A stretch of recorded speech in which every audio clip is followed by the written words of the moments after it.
buenas tardes a todos. Gracias por participar de este espacio que convocamos para conversar y profundizar acerca de los testeos genéticos en la ELA, en los pacientes con ELA. Mi nombre es Darío, soy Darío Riva, el presidente de la Asociación ELA Argentina.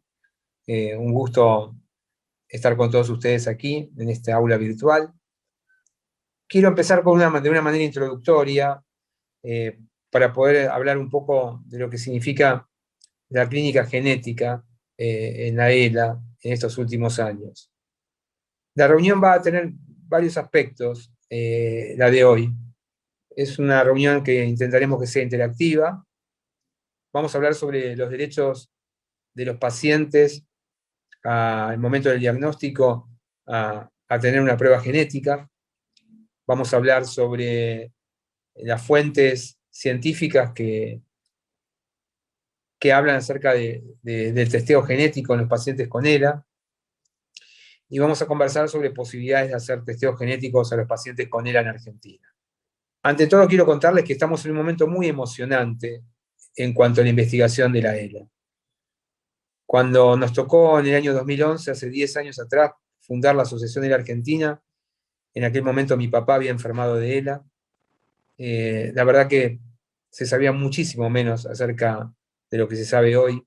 Había muchísimas menos herramientas de investigación y la ciencia estaba muchísimo más detenida.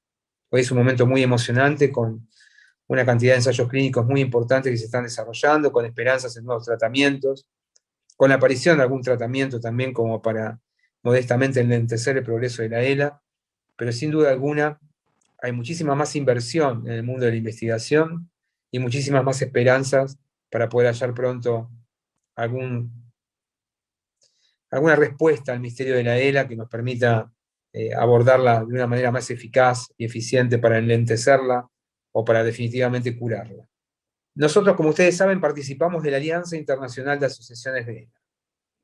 La Alianza Internacional de Asociaciones de ELA es la entidad que nuclea a todas las organizaciones del mundo que así quieran participar, pero que están en los 5 continentes, y donde además tenemos un rol protagónico porque somos miembros del board, de la junta de directores, con Pablo Aquino, que es nuestro secretario y fundador de la asociación, quien participa activamente.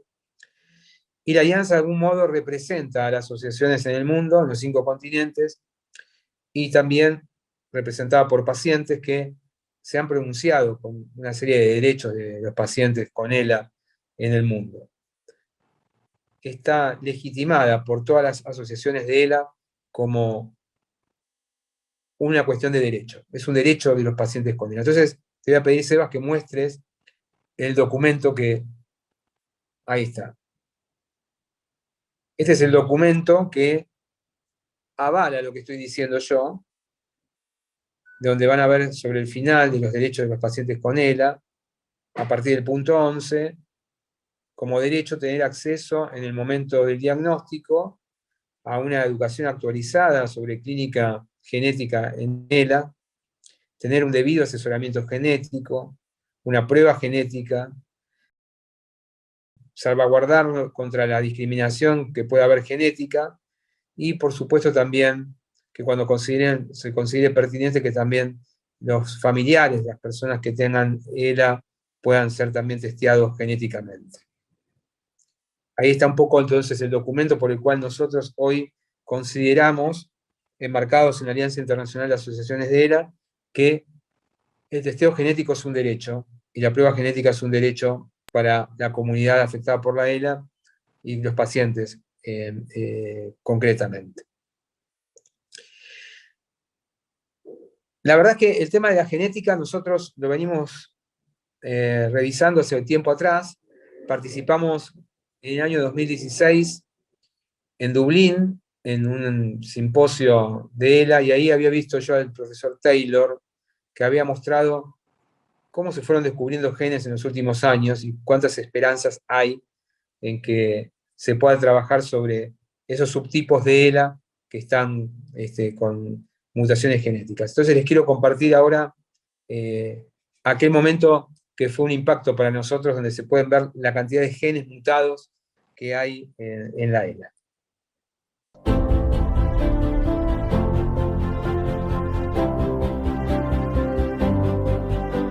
Now, these are the four most prominent genetic causes of ALS, or at least the proteins that those genes create. And they're the four most prominently studied proteins in ALS. And it's not important to know what they all do. We're not going to get into that. But basically, through some mechanism, when you have a mutation in SOD1 or FUS or TDP43, some biological activity is happening that is causing motor neurons to degenerate. And when you look at these together and when we learn more about them, we're going to start to see connection points that are potential therapeutic targets for the disease. But the cool part is that now that we've discovered many more of these puzzle pieces, we can learn about each one of those.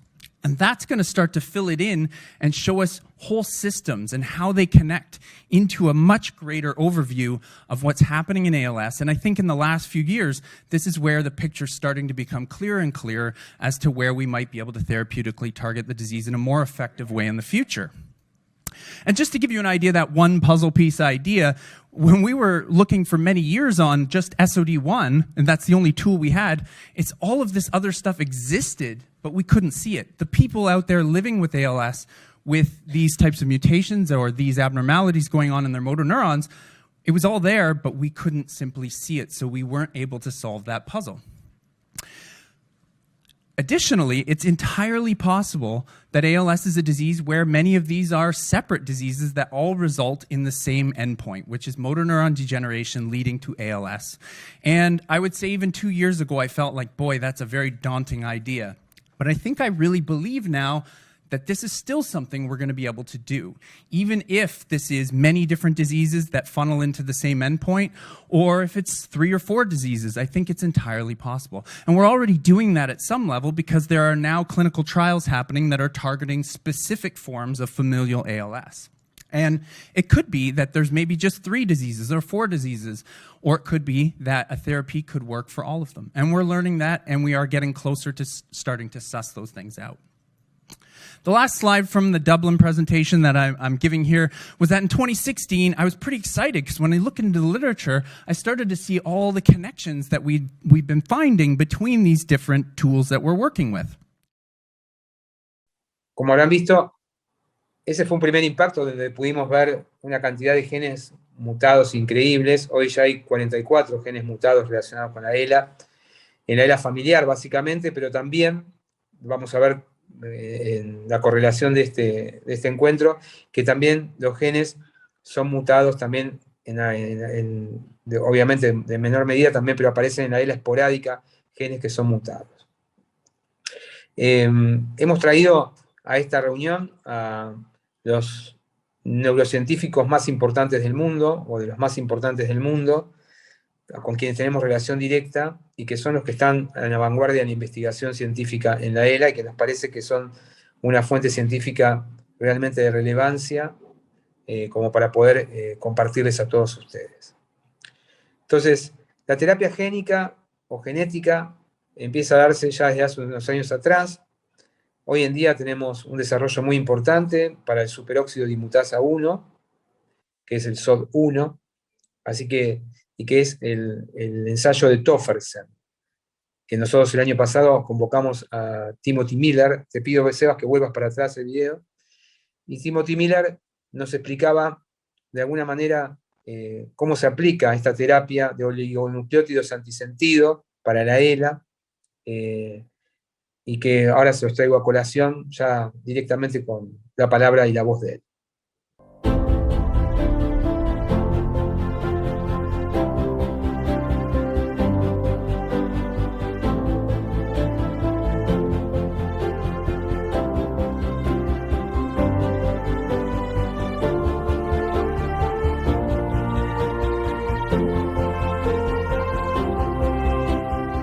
The genetic landscape of ALS is something that many of you know about. 90% of ALS is sporadic or singleton. In other words, there's not a known case in the family. That's 90% of the time. But 10% of the time, ALS is genetic. And of that 10%, 6% is caused by the gene C9orf72, and a smaller percentage is caused by SOD1 or superoxide dismutase 1. SOD1 ALS, so SOD1 causes 1 to 2% overall of ALS. It's a genetic change. So one letter is changed in the genetic code, and I'm going to explain a little bit more about what that means. And the toxicity to neurons is from the abnormal protein that's produced. It's a gain of function, something new that happens because of this one letter change. And then the question of whether to get genetic testing in all patients with ALS is one that is debated within the ALS community. I'll tell you my practice. This is my personal practice. This is what I do, which is for almost every patient that I see, I talk to them about getting genetic testing for C9orf72. The gene C9orf72 is present in 5 to 10% of people who walk in the door. In our clinic, when we tested, we looked at this systematically, 9% of the people who walk into the clinic in St. Louis, Missouri, have a change in C9orf72 that's causing their ALS. That's a high number. So understanding whether you've got a genetic form of ALS or not has implications. Sometimes it helps with the diagnosis because they're very early on and we're not 100% sure. Genetic testing would make it even more clear that it's ALS. Sometimes it helps what other pieces to anticipate. Patients with C9orf72 also can end up with frontotemporal dementia. And then the other is that a lot of people have family members. And so knowing that that one person has a genetic form of ALS has implications for the rest of the family. I don't discourage people from getting all genes tested. That it's less likely that we're going to get a hit there. So, less than 1%. And it ends up being expensive because sometimes the insurance companies in the United States cover it and sometimes they don't. So usually I get C9orf72 genetic testing. Sometimes, then if there's a family history, of course, then we pursue genetic testing. So I'm talking about people who walk in and have no family history. Bueno, ahí habrán visto que el profesor Miller, que es el que está encargado del ensayo más importante en estos momentos de terapia genética, que es el Tofersen, para poder tratar de bloquear la mutación genética superóxido dismutasa 1, el SOD1, para que las neuronas motoras no se deterioren a partir de ese gen mutado. Esa terapia tiene muchísimas esperanzas hoy en el mundo de la ELA. Tenemos en ensayos clínicos importantes algún paciente argentino en Estados Unidos que está sobre esta terapia y prontamente seguramente tendremos alguna respuesta en cuanto a lo que va sucediendo en la fase 3 de esta investigación científica, donde hay, vuelvo a decir, muchas esperanzas para aquellos que tengan el gen mutado SOD1, que como bien dijo el profesor Miller, puede alcanzar hasta el 2% de las personas que viven con ELA. Durante estos últimos meses, donde la alianza se promulgó de alguna manera con este derecho de que los pacientes con ELA tengan la posibilidad de un testeo genético, fuimos también consultando nosotros a diferentes investigadores del mundo cuál era su apreciación respecto a los testeos genéticos para los pacientes con ELA. Por eso les voy a pedir ahora que veamos lo que nos contestaba la profesora Ángela Genge de Canadá al respecto.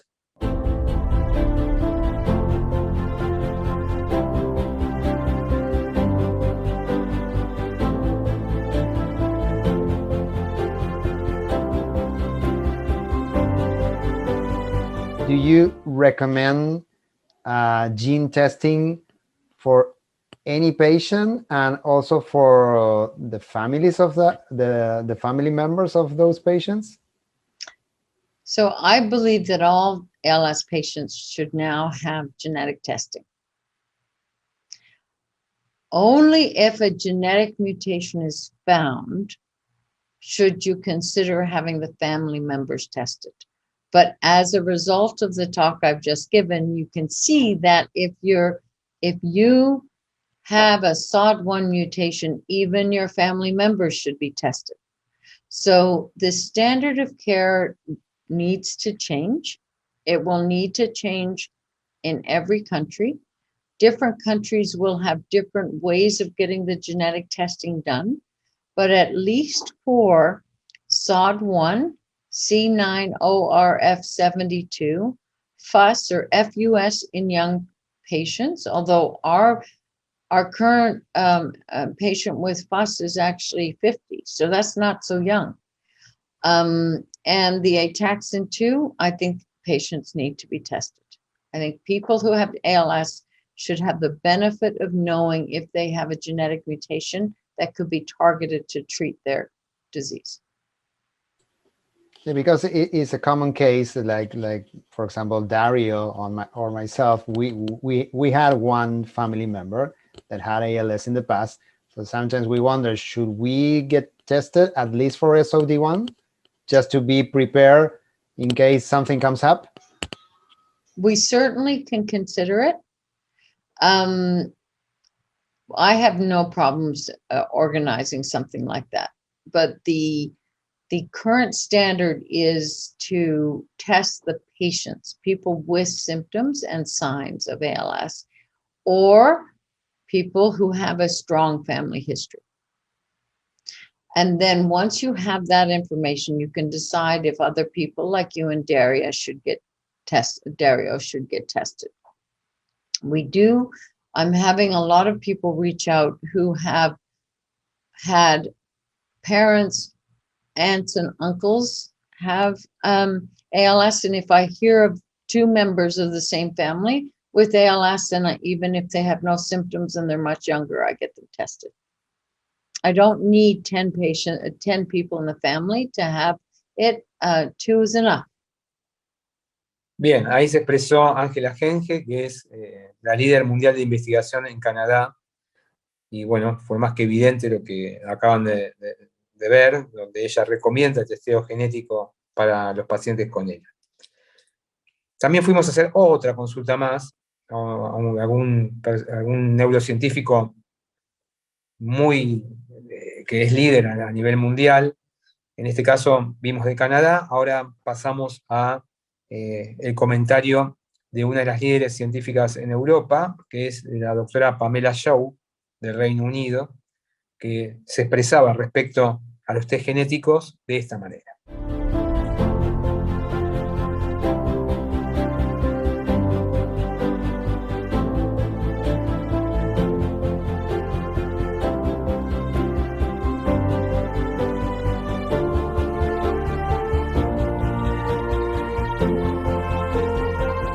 You've been saying that you are very you see many hopes and many promises on all the trials that are related to genes, to the genetic side of this research, especially for SOD1.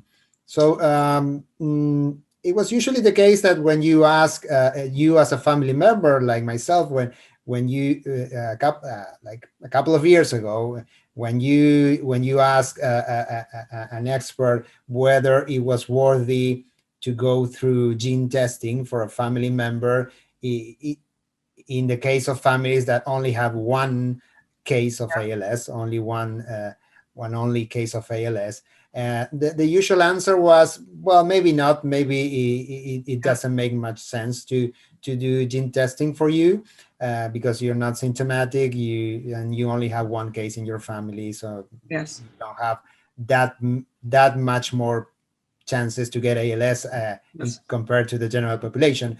But now that it seems like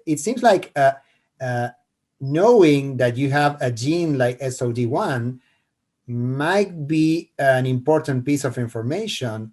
yes. It looks like this approach is changing. What would you say about that? So I agree with you. So we just published a paper a few weeks ago where we've got a program in Sheffield called Ambrosia, which is every newly diagnosed ALS patient, when they're having their diagnostic workup, we have funding to ask patients to donate biosamples. So when we're doing a blood sample, lumbar puncture, imaging and so on. We ask the patients, can we take an extra sample for research? We take skin cells and take those over into the laboratory to make them into motor neurons or astrocytes. But we also, on a research basis, can screen. So we screened a panel of 44 different genes, regardless of whether the patients had a family history or apparently sporadic disease. And we just published the results of the first 100 patients that took part in that Ambrosia study. And 7%, 7 out of the 100, had a positive family history, more than one person in the family. But what we found is that 21% had a change, a definite clinically reportable change in that panel of genes, and another 21%, so 42% altogether, had what we call a variant of uncertain significance. So a change in the gene that might well be important, but needed further work to confirm whether or not it is. But that's having removed benign changes or changes that are common in the general population. So I think, genes, and of that 100 patients, 15%, so 10 had a C9orf change, 5 had an SOD1 change. They would have been potentially eligible for these genetic therapy trials. So, I made the case in that paper that perhaps we're moving to a stage where all patients should at least be offered genetic testing. And the International ALS Alliance had a roundtable meeting to discuss that. And that was their view that really patients should be offered genetic counseling first, because not everyone wants to have gene testing done. And it's an added stress if a person's facing ALS and they're worrying, if a gene is found, what does that mean for my children? It adds worry. So you have to be careful and talk it through carefully with the patients. But I think genes contribute a lot to ALS, and in sporadic disease where there is no apparent family history, you may have little changes in 4 or 5 different genes that make your motor neurons sensitive to injury, but then it doesn't appear in the family because you're not likely to pass on every one of those 5 factors to your son or daughter. Do you see what I mean? So it may have to be several genetic factors coming together to cause the disease. But I think even when there isn't a family history, genetic makeup is important. And the thinking is that it probably contributes, your genetic makeup contributes about 60% to sporadic ALS. So I think definitely genes are important. And, those genes that cause a loss of function, so SOD1 is a toxic gain of function. So the change in the gene causes the production of a protein that has a toxic effect. But for some subtypes of ALS, it's a loss of function, loss of the normal function of the gene, a bit like spinal muscular atrophy, the childhood form of motor neuron disease. And replacing the SMN gene has had miraculous effects in SMA. So, I think there's more to be done with those loss of function variants that we know can cause ALS. But then they're rarer, they're less common than C9 and SOD1.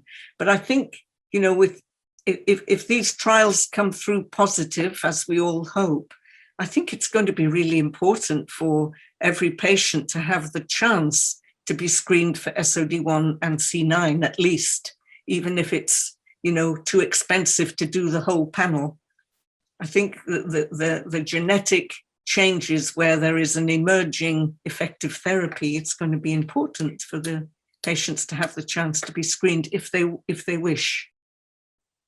Bien, aquí la profesora Shaw también se expresó de una manera proclive a los testeos genéticos en función a todos estos cambios en la investigación que se están dando.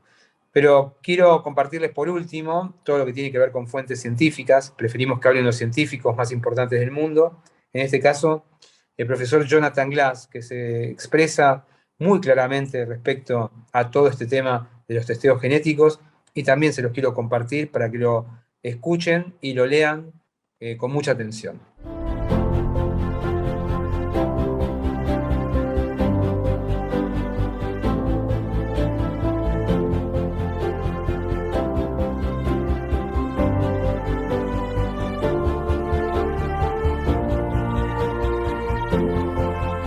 Respecto a los test genéticos, si vale la pena, no, esa es la duda que tenemos. That's actually a very topical question where we're having this discussion literally on an international basis. Within this week, I had that conversation. And here's the answer the way we do it. And again, it may be different in Argentina. But genetic testing in this country is expensive. And so the way I approach genetic testing is my first genetic test is a really good family history, okay? And some people don't do really good family histories. I ask you about your mother, about your father, about your uncles, about your aunts, about your brothers and sisters, about your grandparents. I ask every question, and I try to get a sense of whether there's any evidence here that this may be a familial disease. Because the reality is, the chance of having a disease gene that we know about in somebody who doesn't have a family history is possible, but quite small, okay? And I would argue that a lot of the literature that argues that many sporadic patients have genetic mutations they're not really sporadic patients. Somebody didn't take a really good family history. Now, it happens. No doubt about it, but I don't think it happens very often. And so if you have certainly have a family history of ALS, I do genetic testing. Or if you have a family history of dementia, I do family testing, or something that sounds like dementia or frontotemporal dementia, I do genetic testing. I developed a program for the United States called ALS GAP, or Genetic Access Program. And this is run through NEALS. And basically it's free genetic testing for people who have a family history of ALS or dementia. And we fund this through grants from the ALS Association, from the MDA, from Biogen, from Avexis. We keep asking people for money to do this, okay? And so that's been great. We've actually tested close to 600 families so far. Now, if the question is, do I test family members of patients with ALS? If you don't have a family history of ALS, the chance of a family member having of ALS, this has been done, is actually quite small. And it's not much higher than the general population that doesn't have ALS in the family. And so, no, I don't do genetic testing on them, okay? Now, if you do have a family history of ALS, then I think genetic testing for family members, especially for SOD1 and C9, since we're doing clinical trials in those diseases, is actually quite important. But I don't do it unless these people go through genetic counseling first, because a positive or a negative on that genetic testing can have all kinds of psychological effects. Positive, obviously, if you're positive, it changes your life because you're on high risk for the disease. A negative can kind of give you what's called survivor's guilt, which is, why did my brother or sister have this and I don't have it? I feel bad about that. And this has been shown in Huntington's disease in the past and other genetic diseases. And so I make sure our genetic counselor is involved in that. Now, this is a different time. This is 2020, and we're moving forward toward more genetic treatments, okay? And in fact, there are many people, including some companies, who are arguing for large-scale genetic testing in everybody with ALS because they think that we're missing a lot of people with ALS genes. And my response to that is, that's fine. I don't have a problem with that as long as somebody pays for it. Because I'm not going to ask people to pay for genetic tests that are very unlikely to give them an answer. I just don't think it's fair. But if somebody's willing to pay for it, I have no problem. In fact, from a researcher standpoint, I'd love to see this done. I'd love to see what the landscape is. And as you know, we're doing a lot of whole genome sequencing in sporadic ALS, and we're finding some patients with interesting mutations, or in fact, discovering new genes that way, and that's great. But in terms of clinical genetic testing, I think today, at this point, I focus it on people who have at least a reasonable family history of a genetically based disease. If somebody else is willing to pay for everybody to have gene testing, I'm all for it. But right now, we're not there. So I take DNA on everybody. So I store DNA on everybody. And since I do that, I do C9 testing on everybody. Okay? So I can tell you I've done, I think I have 1,200 C9s that I've done on everybody. And I think I've found two, where I didn't have a family history of disease, that I didn't already know that they had a family history of disease. Okay? So that's how rare it is. And so I'm not against genetic testing. I just don't think it's a useful test if it's not called for and if it's not paid for. If we had an approved treatment for SOD1 ALS, would you test every patient for SOD1? And the answer was yes. So the most important thing to actually test for a gene mutation is to have a treatment for it. And I think Orla, that was her answer, right? You don't want to miss anybody, right? So if you had a treatment for a certain type of cancer and you had to do a genetic test for see if that patient had that certain gene mutation in that cancer, you would test for it because you have a treatment. And same thing here. So I would not want to miss a patient. Muy bien, amigos. Acá hemos mostrado a neurocientíficos muy importantes del mundo, un privilegio poder hacerlo de esta manera para todos ustedes. Y bueno, aquí están las diferentes opiniones, las diferentes dictámenes de los científicos relacionados a los test científicos, a los testeos genéticos para la ELA. Como ustedes saben, por el momento no hay ningún tratamiento aprobado para ningún subtipo de ELA. Ahora no se habla de la ELA como una enfermedad general, sino que se va buscando ahora que la ELA tenga diferentes subtipos, y no por el tipo de inicio, ni vulvar, ni espinal, sino tiene que ver con la mutación genética que requiera. Y sabemos que está muy cerca y hay mucha emoción respecto al subtipo de ELA SOD1 para poder hallar un tratamiento. Pero también hay mucha necesidad por parte de los pacientes con ELA de someterse a testeos genéticos para conocer si realmente tienen una mutación genética, para estar expectantes, para participar de un tratamiento próximo rápidamente y no perder tiempo, o también, en el caso que haya algún gen mutado en particular, si se abre algún ensayo clínico de prueba para ese subtipo de ELA, uno pueda participar o ser parte de ese ensayo clínico. Bueno, esto es un poco lo que les quería comentar respecto al testeo genético para pacientes con ELA, y quería conocer un poco sus preguntas, si tienen alguna duda, alguna inquietud, y hacer algo más interactivo ahora en lo que resta del tiempo que vamos a compartir, y desde luego, desde la Asociación de la Argentina, alguna propuesta que también tenemos para hacerle para aquellos que deseen testearse, sea tanto ELA familiar como ELA esporádica, pero siguiendo el protocolo de los derechos de los pacientes con ELA, donde de alguna manera lo que hicimos en este primer tramo de este encuentro es educarlos de una manera actualizada sobre lo que existe acerca de la clínica genética en la ELA, para después pasar a que tenga interés a un asesoramiento genético y después posteriormente a una prueba genética en el caso que así lo deseen. Así que bueno, abro preguntas, inquietudes para quienes lo deseen. Sebastián va a moderar este espacio. Gracias.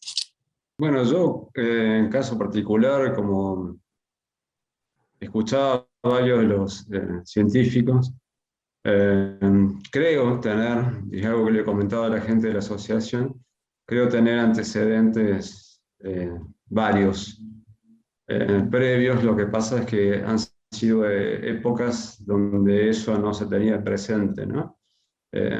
Abuelo, mi madre o una hermana de mi madre, con síntomas muy similares, pero por supuesto no diagnosticados por ella. Mi pregunta apunta a lo siguiente: llegado el caso, ¿dónde se podría hacer esa prueba genética? Me resulta muy importante en función de mis hijos eventualmente. Bien, nosotros luego de este aula virtual vamos a tomar en consideración a aquellos que deseen hacerse una prueba genética. La asociación va a promover pruebas genéticas para aquellos que así lo deseen, obviamente con educación acerca de la clínica genética, con asesoramiento genético y después con la decisión y consentimiento por parte de los pacientes, con un laboratorio de los Estados Unidos. Nosotros vamos a hacer un testeo, tenemos toda la logística para poder hacerlo. Es algo que obviamente tenemos que tener el diagnóstico certificado por parte de cada uno de los que van a hacer la prueba genética, que tienen ELA, el diagnóstico obviamente con un médico matriculado argentino que exponga que es un paciente con ELA, y también con una prescripción médica. Vamos a necesitar una prescripción médica para aquellos que deseen hacerse un testeo genético, una prescripción médica del médico tratante, o bien del neurólogo que evalúe la Asociación de la Argentina para que así sea. El test genético se va a recibir un kit para hacer el test genético aquí, y se va a enviar a Estados Unidos, y en 30 días vamos a tener una respuesta en relación a ese testeo. Obviamente que el test tiene un costo. Ese costo lo tiene que asumir el sistema de salud, es decir, que no debe pagar nada el paciente, siempre y cuando tenga, obviamente, la certificación de su enfermedad y el certificado de discapacidad correspondiente, y la prescripción médica que así lo disponga frente al sistema de salud. Bueno, yo quería saber, por el tema de realizar el testeo genético, si mis hijos, por mis hijos más que nada, porque es el que tiene ELA, es mi marido. Él comenzó con una demencia senil y con una distrofia frontotemporal, años antes. Y hace 3 años y medio fue diagnosticado por ELA. Así que bueno, eso, quería saber lo que recién le estaba contando Darío, ya me lo respondió él. Yo comentaba solo cómo comenzó mi marido el tema de la ELA, hasta finalmente ser diagnosticado. Es correcto, la demencia frontotemporal está asociada a la ELA en un 17%, y bueno, en el caso que tu marido desee hacerse un test genético, veremos si tiene alguna mutación o no, y en el caso de que tenga una mutación, como bien lo explicaron sobre todo el profesor Glass y también la profesora Shaw, no necesariamente que ese gen sea transmitido a un hijo va a desarrollar ELA. Eso también hay que saberlo. Es decir, que uno quizás puede tener la mutación SOD1, por ejemplo, y ese SOD1 la tiene algún familiar, no necesariamente porque porte esa mutación va a desarrollar la enfermedad. Se tienen que dar otros factores. Por eso es muy importante el asesoramiento genético antes de hacerse la prueba, para evaluar realmente cuál es el significado y cómo lo va a tomar cada familia. Todo esto, ¿no? Claro, bueno, muchas gracias. No, por favor. Mira, no, yo no sé si tengo que hacerme estudio de gen. Los hermanos de mi mamá, los dos tuvieron problemas neurológicos. Mi tío, yo era muy chiquito y lo iba a ver y me asustaba verlo porque estaba sentado en la silla sin poder hablar, se babeaba los bracitos, las piernitas. Bueno, y mi tía también me daba lástima verla porque estaba sentadita en la silla con los bracitos igual.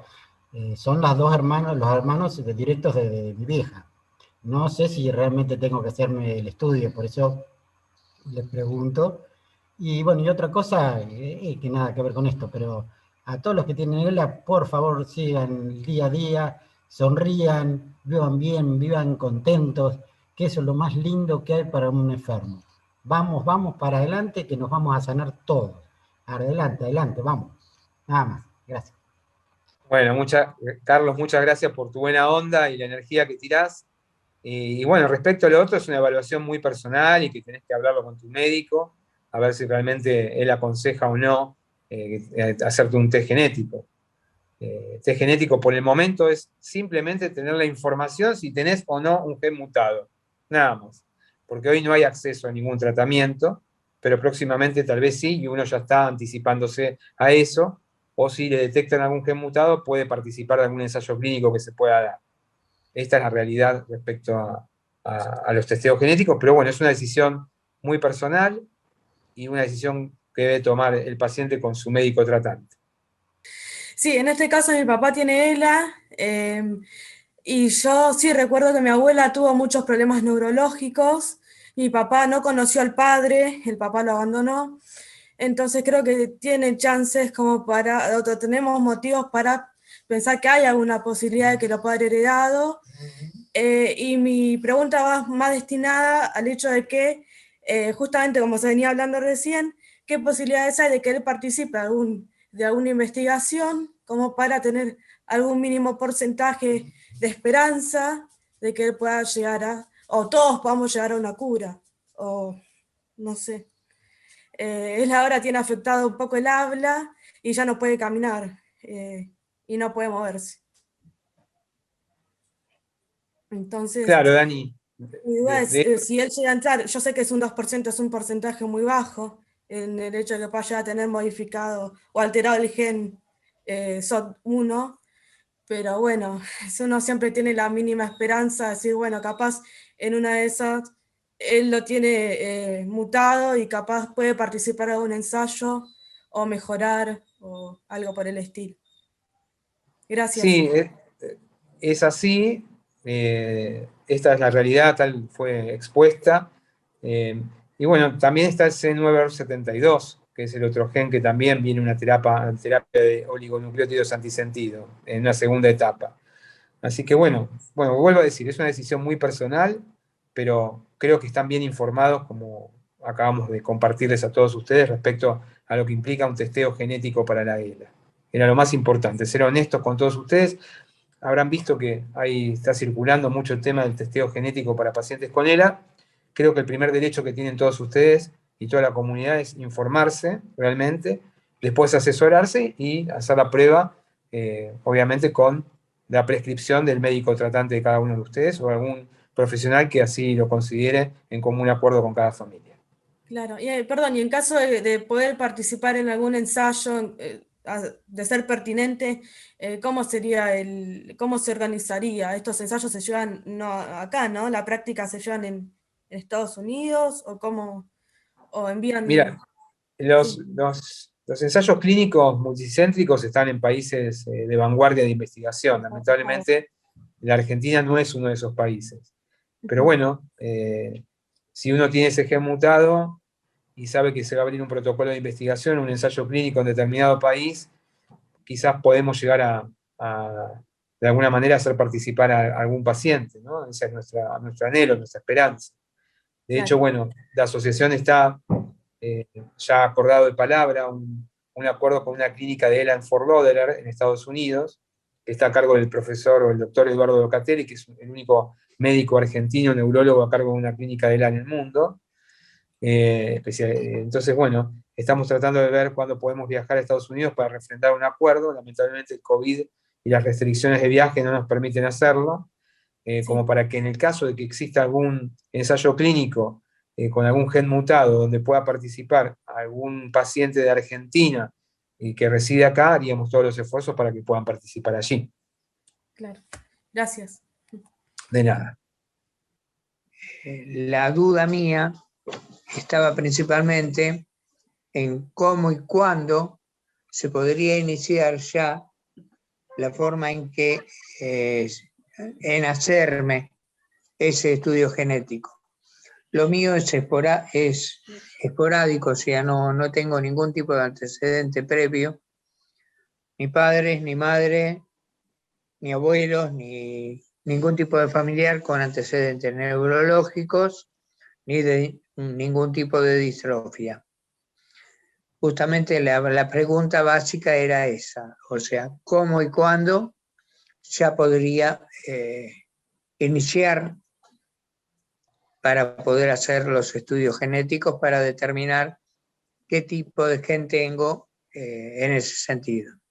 Desde ya, gracias. Qué bueno, Roberto, escucharte.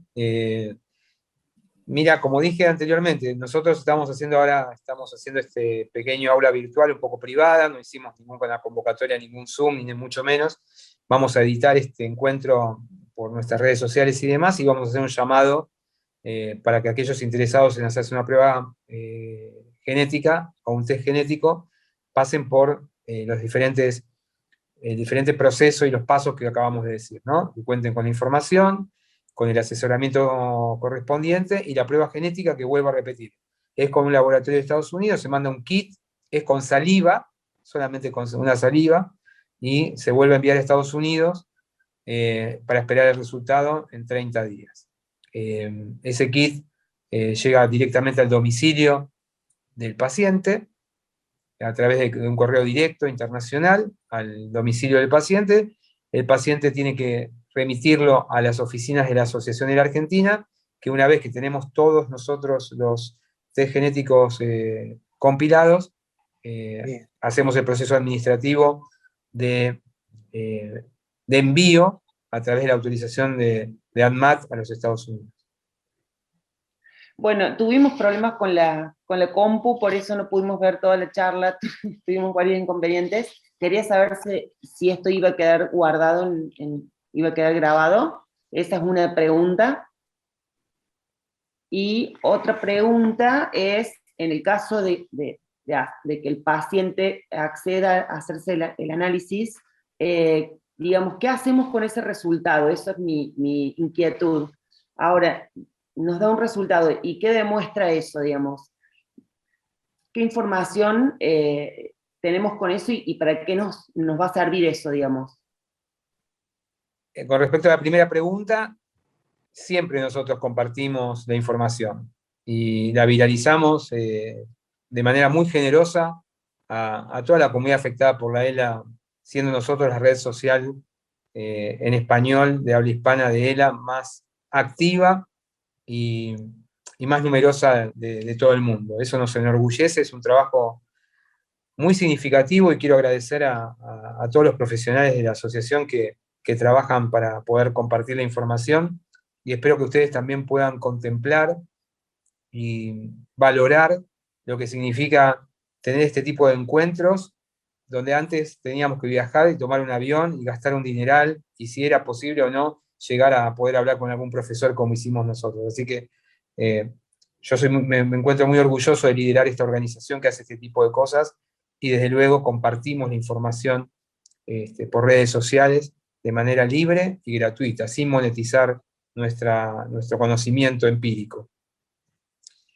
Y respecto a la información que uno puede recibir del test genético, bueno, justamente es algo que tienen que valorar en el asesoramiento que hagan genético. En el caso de que pueda existir alguna mutación genética, ¿qué van a hacer con esa información? ¿Para qué les sirve?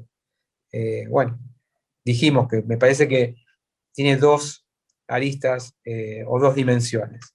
La primera dimensión tiene que ver con la posibilidad de que en el momento que aparezca un tratamiento para ese subtipo de ELA, uno esté ya preparado y con conocimiento y sin perder tiempo para poder acceder al mismo. Y en segundo lugar, también para acceder, en el caso que exista algún tratamiento, algún ensayo clínico para ese gen mutado, de manera inmediata a ser candidato a ese ensayo clínico y participar de esa manera para ver si es efectivo o no ese tratamiento para ese subtipo de ELA, que tiene dos características. Por un lado es solidario, porque ayudaría a otros que tengan el mismo subtipo de ELA, y por otro lado también en el caso de que sea efectivo, que haga rápidamente efecto en el organismo de cada uno. Y eso es básicamente lo proactivo que se puede pensar. Lo otro ya es un tema informativo y saber si realmente uno tiene o no un gen mutado, y si tiene un gen mutado, bueno, saber que lo tiene y después valorar el tema de cómo se puede llegar a transmitir a algún familiar, que eso también implica un efecto psicológico muy importante, y como dije antes, aunque uno tenga un gen mutado, no necesariamente, en el caso que sea transmitido a un hijo o a algún familiar, a un hijo en este caso, lo va a desarrollar. Tampoco hay ningún tipo de garantía que sea así. Yo soy de Mercedes, tengo a mi señora con ella y básicamente era consultarle por lo que mencionaba alguno de los profesionales internacionales, no me acuerdo cuál de los médicos o médicas lo mencionó, que por ahí había que tener algún familiar en el árbol genealógico, más de 2 o más familiares como para llegar a hacer el test. En este caso no, o sea, solamente con que mi señora lo solicite se lo podría hacer al test. Una pregunta era esa. La segunda era si el test, recién hablaban que era por medio de saliva, no es invasivo, digamos, no es con una punción o no sé qué tipo cómo es el tratamiento para saberlo. Y la tercera pregunta es si ese resultado da un ELA familiar o SOD1 o el CR, no me acuerdo las letras, ¿implicaría hacerle a los hijos de uno el mismo testeo genético o no? Para saber, como bien decía el presidente de la asociación, estar uno alerta de que si, por ejemplo, se aprobara o saliera bien el ensayo del Toffersen, uno dice, bueno, sí, en la familia lo tienen. No quiere decir que lo vayan a desarrollar a la ELA, pero está la posibilidad de que si surgiera el síntoma, uno ya sabe que el tratamiento a seguir es este. Pero bueno, no sé si sirve o no, y si se puede hacer la investigación sabiendo qué tipo de ELA tiene el familiar de uno, ¿no? Bueno, en primer lugar, la posibilidad de tener ELA familiar es cuando uno tiene en su familia cercana 1, 2, 3 casos de ELA. Hay uno, o mejor dicho, 2 o 3, más que 1, 2 o 3. El profesor Glass dice que él lo hace testeos para ELA familiar, y que si uno no tiene ELA familiar es muy difícil, casi imposible encontrar genes mutados en personas que tengan ELA esporádica. Es muy difícil. Pero existen la posibilidad. Limitada posibilidad, remota posibilidad, pero existe, para aquellos que tengan ELA esporádica, de que exista algún gen mutado. También puede aparecer el SOD1 en el primer eslabón de una ELA familiar, que es lo que sucedió con el paciente argentino que está en el ensayo Toffersen, que él se sometió a un testeo siendo ELA esporádica, y resultó que tenía SOD1, y sus hermanos también tienen SOD1. Entonces, eso también es un tema, pero es muy difícil que suceda algo así, prácticamente imposible, es remoto, pero no es algo que hay que descartar. Eso es el primer comentario que te hago. El segundo comentario es, si te vuelvo a repetir lo mismo que antes, en el caso de que aparezca esa mutación genética, hoy por hoy no existe ningún tratamiento aprobado. Está el Toffersen, que es oligonucleótidos antisentido, para el gen SOD1.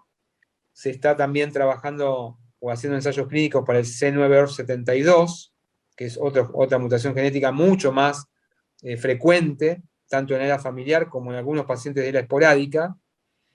Y en el caso que, vuelvo a repetir, en el caso que aparezca la posibilidad de una apertura de un ensayo clínico en el exterior, o tal vez milagrosamente en Argentina, uno puede inmediatamente presentarse sin perder el tiempo.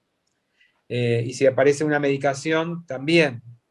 En el caso de que uno tenga un SOD1, por ejemplo, y aparece la medicación, ahí sí, tal vez estaría bueno que los pacientes o los familiares sepan si tienen SOD1, porque lo que se está también investigando es que si aparece el tofersen aprobado y las personas familiares con SOD1, aún sin desarrollar la enfermedad, podrían llegar a someterse a ese tratamiento para que bloqueen la posibilidad de que el gen en algún momento explote o desarrolle la enfermedad. Entonces, se podría hablar hasta de una prevención de la ELA en ese sentido. Pero estamos hablando de futuros que no sabemos en cuánto tiempo se puede dar, y vuelvo a decir, hoy por hoy, conocer sobre la posibilidad de una mutación genética en el organismo nuestro o de nuestros seres queridos, básicamente es un tema informativo y de alerta y de preparación inmediata frente a estas esperanzas que manifesté en las dos dimensiones anteriores. Bueno, no, lo primero, agradecerle a la asociación. He conocido este espacio hace un tiempo ya y la verdad tienen unos profesionales excelentes al frente de las distintas áreas. He participado de charlas, he participado de grupos de ayuda. La pregunta que me quedaba era, en función al testeo, si el testeo es algo que se hace en los laboratorios de Argentina. Pregunto, no lo sé porque yo nunca me testeé genéticamente. ¿Las obras sociales aprobarían el hecho de testearse en el exterior? Nosotros lo que vamos a impulsar es que sea la asociación el vector. Es decir, que es la asociación quien va a llevar adelante el testeo, ¿entendés? Por eso creemos que sí, que no va a haber ningún inconveniente al respecto, y obviamente cualquier prescripción médica vinculada a algún tratamiento con la ELA debe ser cubierto por los sistemas de salud, obligatoriamente. Es el derecho del paciente y la obligación del sistema de salud. Bien. Y si no lo cumplen, estamos nosotros como asociación para defender ese derecho en la justicia. Sebas, quiero trasladar la pregunta de Mariana, que es una integrante del grupo, y la voy a hacer en nombre de ella, ¿sí? Y pregunta, buenas tardes, ¿cuál es el costo del testeo? Mira, el testeo está, por lo que nos pasaron en Estados Unidos, está en aproximadamente $800, así que ese es el valor. Es un valor alto, por supuesto que es un valor alto, pero no lo tienen que pagar los pacientes. Eso es lo que hablaba el profesor Glass, ¿verdad? Que alguien lo tiene que pagar. Bueno, en el caso de Estados Unidos, que tiene una gran filantropía, lo pueden hacer a través de esos recursos filantrópicos. En Argentina no tenemos esa gran filantropía económica, pero bueno, tenemos una ley muchísimo más garantista que en otros países como los Estados Unidos, que nos permiten que los sistemas de salud y sobre todo la gente que posee una discapacidad esté bien protegida ya a niveles, digamos, de constitucionales, ¿no? La ley de discapacidad tiene el estatus de pacto internacional como el de San José de Costa Rica, con lo cual es muy beneficioso para nosotros. Así que en ese caso, el que no lo pueda o no quiera pagarlo particularmente, que es un importe alto, lo debe hacer a través del sistema de salud, que lo debe cubrir. Yo soy esposo de Samantha Amachi, que es la persona con ELA. Bueno, trato de participar de todas las charlas y todas las atenciones, digamos, que tiene la asociación, porque me parece que es una actitud espectacular la que tienen y el trabajo que hacen es súper. Darío, mi consulta es, el testeo ¿se hace sobre el SOD1 y el C9 o es sobre todo el panel? Esa es la primera pregunta. Sobre todo el panel. Sobre todo el panel. Bien. Bueno, si les parece, vamos cerrando. Ya creo que hemos estado un tiempo más que suficiente. Les agradezco nuevamente la participación. Espero que hayamos sido bastante claros, que hayamos informado correctamente, de manera muy profesional y seria, como es lo que nosotros siempre queremos mostrarles a todos, y dejar todas las cartas en la mesa como para que ustedes puedan tomar decisiones informadas, consentidas, y que la asociación está al servicio de lo que va surgiendo en el mundo y de lo que se hace en los lugares de avanzada, siendo de esta manera una de las asociaciones en vanguardia y dándole el servicio a las personas con ELA en Argentina que se merecen. Muchas gracias a todos. Un beso y que tengan buenas noches. Chao, buenas noches. Gracias, gente. Hasta luego.